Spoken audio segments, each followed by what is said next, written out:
오늘 하나님께서 우리에게 주신 말씀 사도행전 13장 4절에서 12절입니다. 말씀을 받기 위한 우리의 마음의 고백을 드리겠습니다. 6월의 고백입니다. 우리의 형편과 마음을 가장 잘 아시는 하나님, 이 시간 주의 말씀을 받겠습니다. 말씀하여 주옵소서.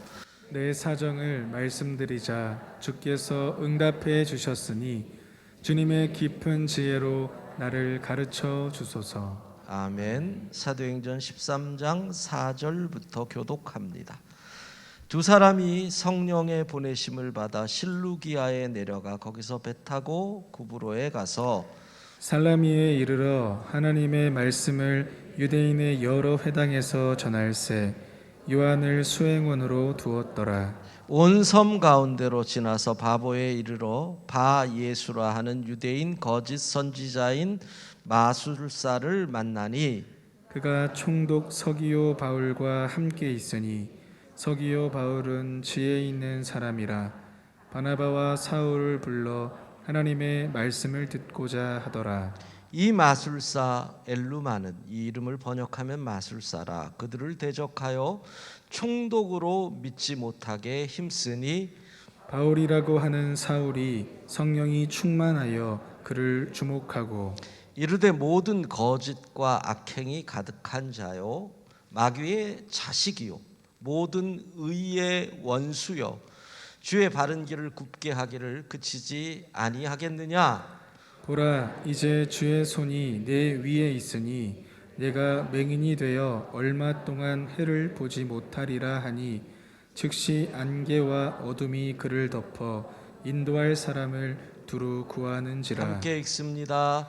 이에 총독이 그렇게 된 것을 보고 믿으며 주의 가르치심을 놀랍게 여기니라. 아멘. 사도행전 강해 95번째 시간입니다. 오늘은 우리가 구브로 섬에서 일어난 한 사건을 통해서 지혜에 관해서 생각을 해보려고 합니다. 여러분은 어떤 사람을 지혜롭다고 생각하시는지요? 우리가 생각하는 지혜와 성경이 말씀하는 지혜의 차이를 좀 발견했으면 좋겠습니다. 요즘은 지혜를 어떤 처세와 비슷한 의미로 생각하는 것 같습니다. 시류의 흐름 속에서 또 여러 관계 속에서 잘 내가 서 있어야 할 위치를 알고 그 위치에 맞게 행동하고 이런 사람, 처세를 잘하는 사람을 지혜롭다고 얘기하는데 성경이 말하는 지혜는 언제나 진리하고 연결이 됩니다. 그러니까 진리 없이 처세를 잘하는 사람을 결코 지혜롭다고 이야기할 수 없는 거죠. 자, 오늘 본문에서 로마 제국 원로원 산하 속주인 구브로 섬의 총독인 서기오 바울에게 성경은 지혜 있는 사람이라고 기록하고 있습니다.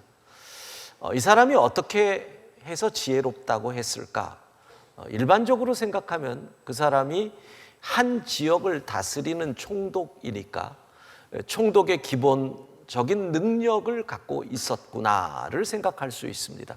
판단력, 지식, 분별력 이런 것이 있었다. 그래서 지혜롭다. 거기에 한 걸음 더 나아가서 생각할 수 있는 것은 지금 그가 이 한 지역을 다스리는 자로서 여론에 민감하게 반응한 것도 지혜에 들어가는 거죠. 다스리는 자의 지혜지요.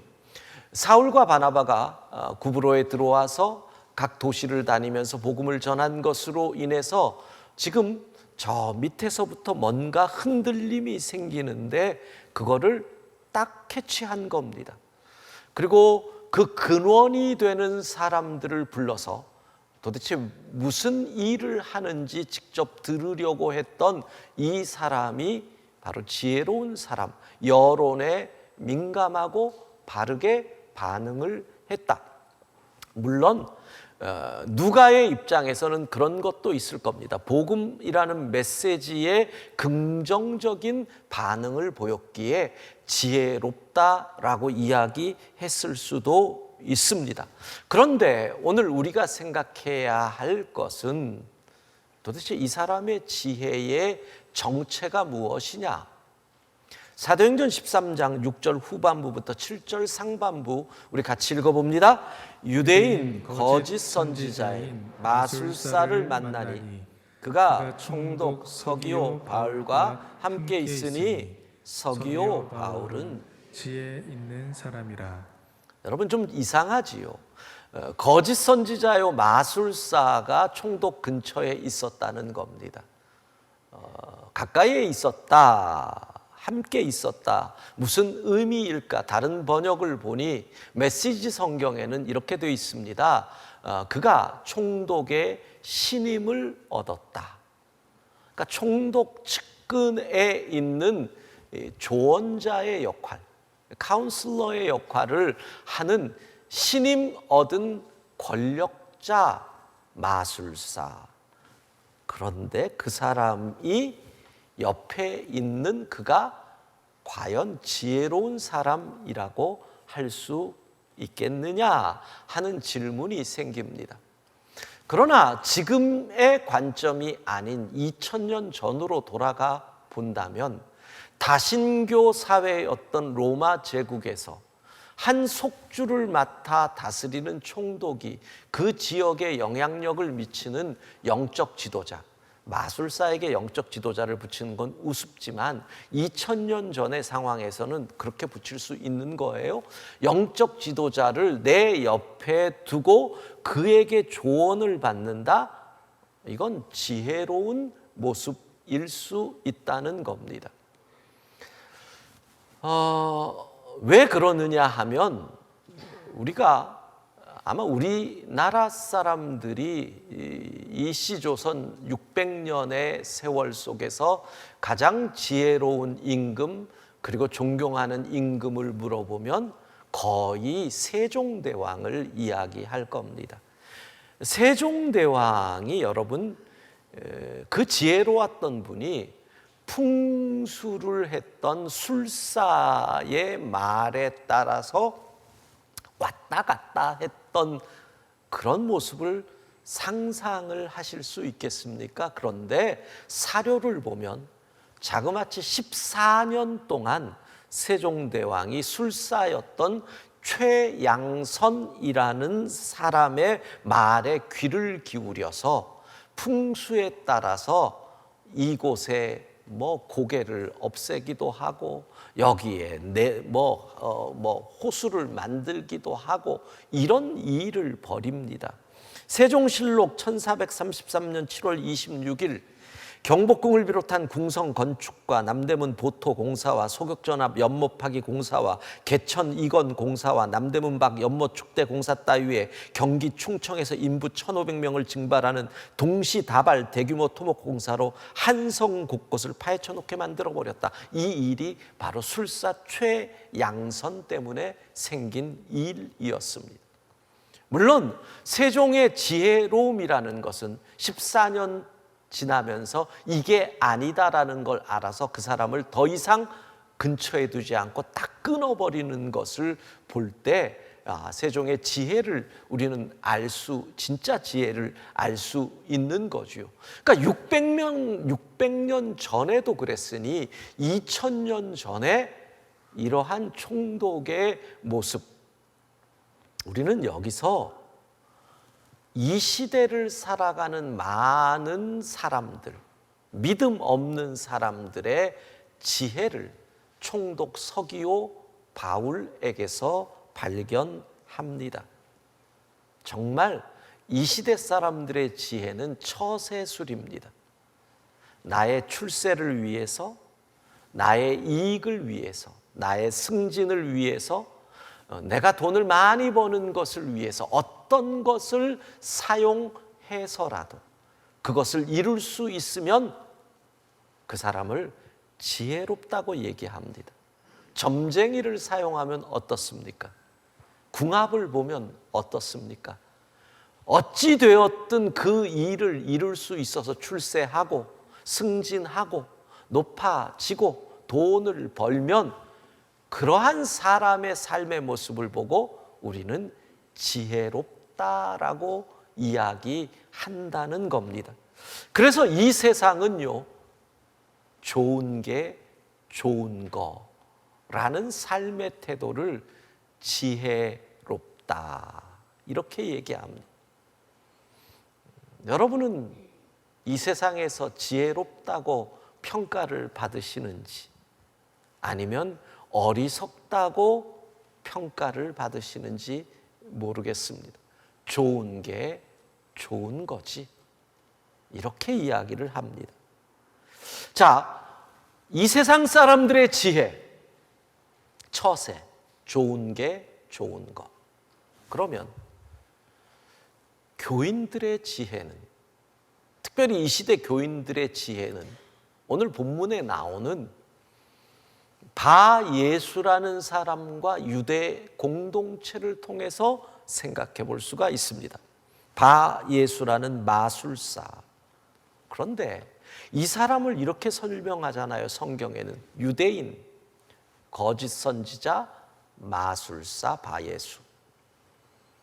저는 여기서 사도행전을 기록한 누가의 생각을 추측을 해봅니다. 누가는 왜 굳이 이 사람에게 유대인이라고 하는 민족을 기록했을까? 아마도 제가 추측하건대 누가는 유대인들의 이중성을 꼬집기 위해서 마술사의 민족이 유대인이라는 것을 굳이 기록한 것이 아닐까, 이런 생각을 합니다. 왜?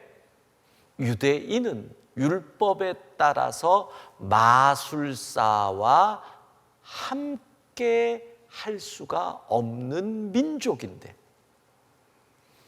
유대인 공동체에서 그가 선지자로 역임을 받는 겁니다. 그래서 거짓 선지자라고 설명을 하면서 유대인이라고 얘기합니다. 왜 유대인 공동체는 이러한 술사를 용납하지 못할까요? 율법의 명령입니다. 신명기 18장 9절에서 11절 함께 읽습니다. 내 하나님 여호와께서 내게 주시는 땅에 들어가거든 너는 그 민족들의 가증한 행위를 본받지 말 것이니 그의 아들이나 딸을 불 가운데로 지나가 하는 자나 점쟁이나 길흉을 말하는 자나 요술하는 자나 무당이나 진언자나 신접자나 박수나 초혼자를 너희 가운데 용납하지 말라. 이렇게 하나님의 말씀이 법으로 주어졌는데 왜 유대인 공동체는 마술사를 허용했을까요? 이유가 뭘까요? 그겁니다. 좋게 말하면 실용주의죠. 그가 권력자와 밀접한 관계였다. 바로 그 이유인 겁니다. 유대인들의 지금의 상황은 소수민족 이민자라는 상황입니다. 소수민족으로서 이민의 삶을 사는 그들은 늘 생존의 위협을 받기 때문에 권력의 우산 아래에 있는 것이 참으로 중요한 겁니다. 그 상황에서 같은 민족의 어떤 한 사람이 권력자인 총독의 신임을 받는 사람이었습니다. 유대인들은 이렇게 생각합니다. 덮어주자. 모르는 척하자. 율법대로 사는 것을 생명으로 여기는 그들이 필요에 따라서 우리의 이익을 위해서 하나님의 말씀을 모르는 척 덮어주며 사는 겁니다. 우리 민족의 이익을 위해서 결함이 있는 사람이지만 우리가 못 본 척 넘어갈 수 있다. 이게 그들의 지혜였습니다. 여러분, 이런 지혜 어떻게 생각하십니까? 왜 이런 말씀을 드리느냐 하면 이 시대를 살아가는 수많은 교인들이 이런 지혜를 가지고 살고 있다는 겁니다. 이런 지혜. 예, 그렇습니다. 교회 교인이면서 직장과 세상에서 살아가는 성도들의 삶이 만만치 않다는 거 압니다. 그래서 믿음대로 말씀대로 살려고 하면 주변에 있는 사람들이 이렇게 이야기하는 거 압니다. 야, 세상을 그렇게 빡빡하게 사는 거 아니야. 너만 옳은 거 아니야. 더불어 살아가야 하는데 야, 조금 갈고 있는 칼집에 좀 넣고 모르는 척하면서 그렇게 좀 살자. 얼마나 많은 그리스도인들이 이 세상 살면서 마술사도 필요하면 용납하는 거야. 이 소리를 들으며 살고 있습니다. 야, 법만 어기지 않으면 거짓말도 할 수 있는 거야. 그 거짓말이 뭐 그렇게, 그러면서 우리 부서가 좀 사이좋게 부드러워지는 거면 좀 아부도 하고 그러는 거야. 여러분은 이런 삶의 태도를 지혜롭다고 생각하시는지요? 지난주에 제가 말씀드렸던 조던 B. 피터슨 교수의 책 12가지 인생의 법칙에 보면 8번째 법칙을 이렇게 말합니다. 언제나 진실만을 말하라. 적어도 거짓말은 하지 말라. 어떻게 생각하십니까? 여러분, 이 사람은 무신론자입니다. 무신론자가 인생의 법칙을 얘기하는데 진실만을 말해라. 그렇지 못할 상황이면 차라리 입을 다물라는 겁니다. 거짓말을 하지 않아야 되는데 그렇지 않으면 입이라도 꽉 다물고 있어라. 이렇게 이야기하는데 예수 그리스도를 믿는 우리는 타협을 얘기합니다. 마술사도 더불어 살아가는 세상을 이야기합니다. 얼마나 많은 분들이 실제로 이 성경에 나와 있는 문자 그대로 결혼을 앞두고 궁합을 보고 점쟁이를 찾아가고 좋은 날을 찾고 더불어 그렇게 살아갑니다. 여러분, 미아리의 단골 가운데 권사님들이 그리 많대요. 거기서 만난대. 아유, 김 권사 왔네. 그러고 만난대요. 우리의 믿음은 도대체 무엇입니까?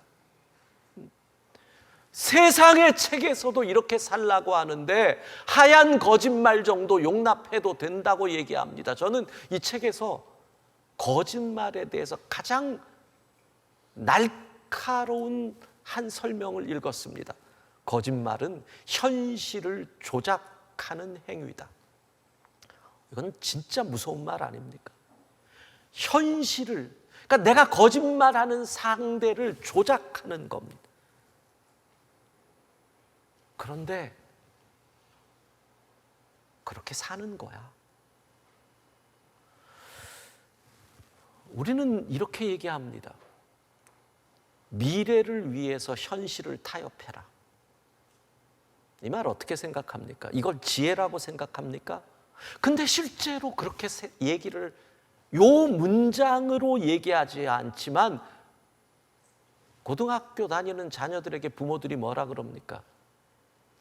야, 지금 교회에 학원 가야지. 대학 가서 믿음 생활하면 돼. 너 지금 대학 들어가는 게 하나님 영광 나타내는 거야. 이 말이 뭡니까? 미래를 위해 현실을 타협하라는 얘기입니다. 거기서 끝나나요? 이 이야기는 우리가 평생 듣는 얘기입니다. 직장에 들어가면 직장 상사인 교인, 어느 교회 집사님, 장로님이, 과장님이 들어온 후배 직원을 불러서 야, 나도 교회 다니니까 이렇게 너한테 얘기하는데 야, 교회 다니는 사람이 그렇게 빡빡하면 안 돼. 네가 그러고 싶으면 승진해서 이사가 돼서 영향력 있을 때 그때 해. 이 말이 뭡니까? 미래를 위해 현실을 타협하라. 고등학교 때는 부모님이 그러고 직장에 들어가면 믿는다라고 하는 믿음의 선배들이 그러고 그걸 뭐라 그래요? 지혜다. 여러분, 그게 지혜입니까? 그게 올바른 성경이 말하는 지혜입니까? 교회와 세상 양다리를 걸치게 만들어 놓고 그게 지혜다라고 얘기를 합니다. 성경이 말하는 지혜는 무엇입니까? 우리 주님께서 말씀하시는 지혜는 무엇입니까?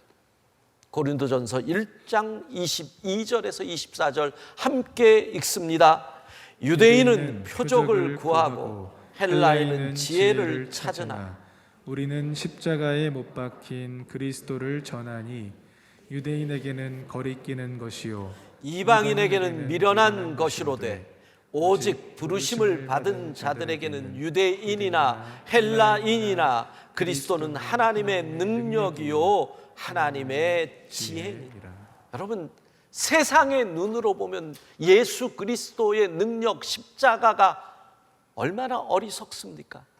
하늘 영광 버리고 비천한 인간이 되어서 그렇게 살아가는 삶이 어리석습니다. 십자가가 지혜입니까? 세상의 지혜로 보면 어리석음 아닙니까? 십자가, 죽을 때까지 포기하고 매를 맞아도 포기하고 바닥에 완전히 깔릴 때까지 포기하고 포기하는 것이 십자가입니다. 그게 지혜입니까? 십자가는 희생입니다. 희생하고 희생해서 내 모습이 사라질 때까지 희생하는 것, 그게 세상의 지혜로 볼 때 어리석음이죠. 십자가는요, 누명과 억울함을 뒤집어 쓰는 곳입니다. 피를 흘리고 매를 맞아가면서도 억울함 가운데서도 억울하다 말 한마디 못하는 게 십자가입니다. 세상의 관점으로 보면 이건 어리석음입니다. 그런데 성경은 이것이 지혜다. 왜 그렇습니까? 사랑하는 여러분, 죽을 때까지 포기하고 완전히 바닥에 밑에까지 내려가는 십자가지만 그 밑에서 나를 버리고 하나님의 뜻이 이루어지는 것이 십자가입니다. 여러분, 희생을 합니다. 희생을 합니다. 또 희생을 합니다. 완전히 내 모습이 사라집니다. 그런데 그 십자가에서 하나님과 인간의 화목이 이루어집니다. 그게 십자가입니다. 억울합니다. 피를 흘리며 매를 맞습니다. 그런데 그 억울함과 누명 가운데서 사랑을 완성합니다. 그게 십자가입니다. 이 십자가의 지혜를 어리석다라고 말씀하시겠습니까? 그러면 이 세상에 어리석은 것 참 많습니다. 왜? 십자가의 지혜 비슷한 게 너무나 많거든요. 어머니의 사랑, 연세 드시고 몸이 꼬부라진 어머니, 평생을 자식을 위해 모든 것을 주시고 희생한 그 어머니 앞에서 건강하고 힘세고 돈 많은 자식이 무릎을 꿇습니다. 그 어머니의 희생을 어리석다고 얘기하실 겁니까? 거기서 십자가의 지혜가 보이는 겁니다. 지하철이 다가오는데 어느 분이 미끄러져서 철로에 떨어졌을 때 누군가가 뛰어들어서 그분을 내놓고 지하철에 대신 죽는 일들, 그 희생을 어리석다라고 말씀하실 겁니까? 그게 십자가인데. 가난하게 살면서 폐지를 폐지를 주어서 그걸로 살아가는 할머니가 자기가 모아놨던 폐지 주어 모은 돈을 기부를 할 때, 여러분, 그것을 어리석다라고 얘기하실 겁니까? 그게 십자가의 지혜의 우리에게서 나오는, 우리가 보는 모습 아닙니까? 십자가라고 하는 지혜, 그 큰 보석에서 떨어진 조각들이 어머니의 희생에서, 지하철에서 희생하는 또 한 사람에게서, 내가 가난하지만 나의 것을 나누는 사람, 그들이 바로 그런 십자가의 지혜의 파편을 우리에게 보여주는 것입니다. 그 십자가를 어리석다 하지 마십시오. 그것이 그리스도인이 바라보고 살아가야 할 지혜입니다. 오늘 본문에 나오는 마술사 엘루마는 세상의 지혜를 상징합니다. 어둠의 지혜를 대표하는 사람입니다. 그 길을 따라가면 환한 길, 평탄대로, 승진의 길, 잘 사는 길 같아 보입니다. 그런데 오늘 성경에 놀라운 일이 일어납니다. 그 엘루마와 세상의 지혜와 바울이 만날 때, 하나님의 지혜, 십자가의 지혜가 꽝 하고 만날 때 어떤 일이 벌어집니까? 엘루마가 맹인이 되었다. 평탄대로일 것 같은 세상의 지혜가 하나님의 지혜, 예수의 지혜, 십자가의 지혜와 부딪힐 때 어둠과 안개로 헤매게 된다. 이것이 세상의 지혜의 결론입니다. 그런데 여러분, 언제까지 세상의 지혜를 따라가실 겁니까? 자녀들에게 현실과 현재와 타협해서 미래를 준비해라, 이렇게 말씀하시겠습니까? 오늘 성령께서는 예배드리는 우리에게 이렇게 말씀하십니다. 세상의 지혜에 속지 말아라. 세상의 지혜에 속지 말아라. 여러분, 십자가를 지고 주를 쫓는다라는 것, 십자가의 지혜를 살아가는 사람들에게 우리는 이렇게 말해야 됩니다. 늘 손해를 보면서도 주고 또 주고 또 주는 사람들, 베푸는 사람들에게 우리의 표현을 달리해야 합니다. 참 지혜로우시다.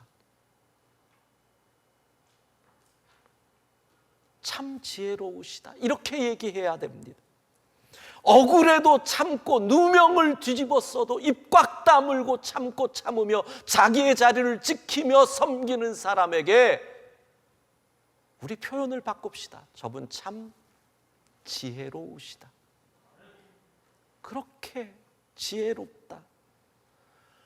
모아놓은 재산, 나이가 들지만 하나님의 나라를 위해, 선교를 위해 그 재산을 나누고 베푸는 사람, 자식들 다 줬어요. 하나님 나라 위해 쓰겠어요. 그런 분들에게 참 지혜로우십니다. 이렇게 내가 정직하게 말하면 관계가 깨질 것 같습니다. 그래서 망설이게 됩니다. 상처를 줄 것 같습니다. 그래도 피해를 볼 것 같아도 정직한 사람에게 세상은 뭐라 그럽니까? 어리석다고 얘기할 때 우리는 저분이 지혜롭다라고 말하는 겁니다. 사랑하는 여러분, 이것이 그리스도인의 처세입니다. 이것이 지혜로운 그리스도인이요, 이것이 십자가의 지혜입니다. 이렇게 십자가를 지고 주를 쫓을 때 세상은 우리를 보고 우리 주 예수 그리스도를 보게 됩니다. 예수님 닮은 지혜자, 십자가를 지고 주를 쫓아가는 우리 모두가 될 수 있기를 주의 이름으로 축복합니다.